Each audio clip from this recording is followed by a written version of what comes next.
Okay, all right, let's start over. So first, say your name.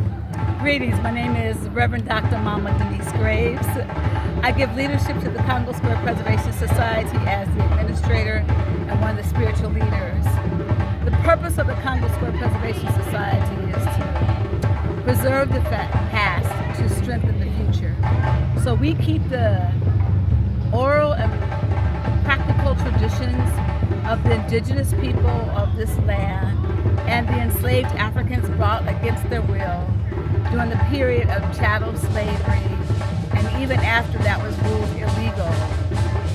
The traditions and cultural practices are from the African diasporic experience that includes Haiti and Jamaica, the West Indies, and Brazil and Puerto Rico, and all of those places where enslaved black people were taken as a part of the brilliance of those strong bodies and minds to build communities based upon their skill sets.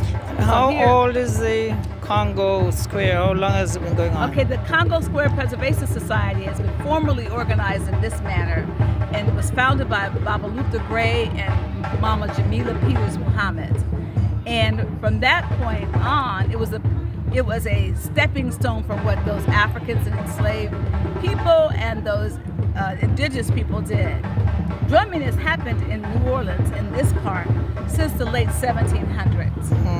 New Orleans, Louisiana was incorporated in 1719, but the practical building of the city happened in 1718 and thereabouts. Occupation by the French and the Spanish informed some of the practices, one of which was Catholicism. Enslaved black folks were baptized Catholic. Being baptized Catholic, on that one holy day, which is a Sunday, people could hire themselves out or were allowed abroad here outside the city limits to drum, to bend, and to find their kinsmen. The money they earned from bending, they purchased their freedom or the freedom of their family members. From that, other things evolved. So we are continually in the tradition of those enslaved people. This tree over here is considered the ancestor tree. It is where rituals are consistently done by diasporic African spiritual systems. And we make sure that we honor the true value of what it means to be eclectic and to be present in every iteration that is ours to show up in the universe as. Yeah, I actually visited the church today, Saint. I visited the church. I actually visited today, and I learned the history, which is awesome. Peace, love y'all. Yeah. So Denise, what made you, became a part of the Preservation Society? It was evolutionary. It was a time in our lives when I was present with people building anew. Many of the folks that I'm in community with as a drummer, I've met early in my life. But I never knew that I was actually going to be drumming. So I'm just grateful that Baba Luther and Mama Jamila, and I would be remiss not to mention Carol B. Bell of the Ashe Cultural Arts Center, gave me a space to be present. And so for that, I'm most grateful. I think it agrees with my soul. And I think our ancestors call us to places. Yeah. So I have found more about my lineage being here than I did in any part of the country where I have lived. Okay. So, so obviously you weren't born here because you said you live other places. So where were you born? I was born in Kansas City, Missouri. Okay. And how did you end up here? It was either, it was a ministry call, actually. Okay. But it was even before that. I've worked with teachers in the late 80s and early 90s. I started organizing with congregations here.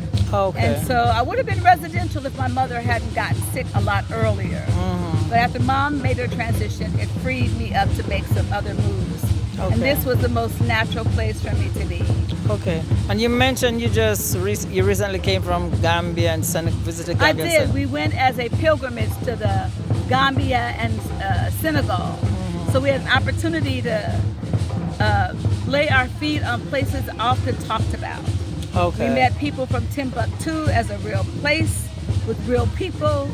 We went to Gorée Island and the energy of that still is very reminding of the significance of us honoring our ancestors. We were spent time in the Kunta Kinte village, St. Andrew, St. James Island, a private island while we were there, and other places that had historical and present significance.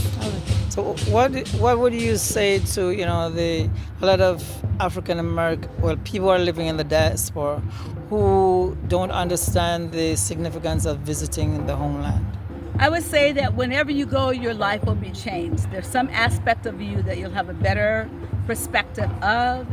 And yes, you can choose to live anywhere. But there's something about being grounded, particularly for people who have been separated from culture, from traditions, significance of their own name, and the evolution of a spirituality separate from things that denied their humanity.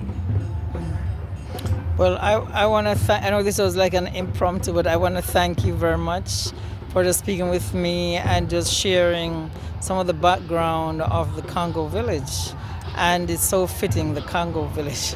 Thank you. Yeah, so I'm glad I met you. It's a pleasure to meet you as well. Thank you.